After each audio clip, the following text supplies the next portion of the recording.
So he's working at Stater Brothers, and he started calling me, and I was like, well, fuck, dude, fuck everybody else, dude, that's what the fuck I'm at.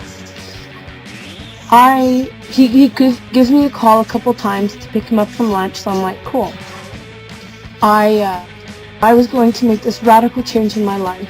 I was going to school to get my food handler's license and like restaurant management and stuff, and I was taking a Photoshop class. Because part of my plan was that I wanted to create my art. To create my art.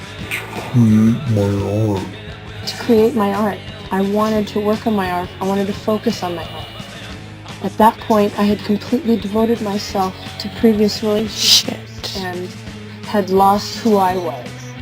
And especially at that point in my life, I was desperately searching for truth and meaning for me, and realizing that it is okay to separate myself from others of myself. From others of myself, from others of myself, from others of myself.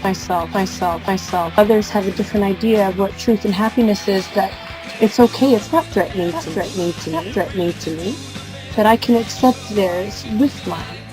And this is totally a new concept. Raised Catholic, raised not to question. And it's terrifying when you start questioning for the first time. Terrifying. You don't know if you're going to go to hell. You're still programmed. It's terrifying.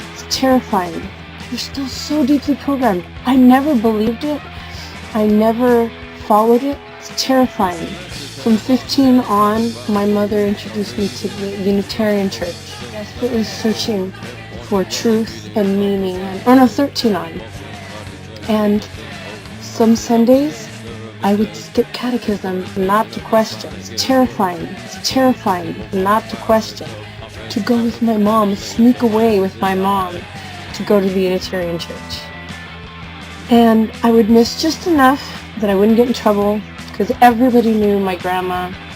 It's terrifying. Oh my God. My grandma and grandpa worked hard to get roots where we live. That's a whole nother video too, but trying to find who I am. And I'm going through this process in my life, and then he calls.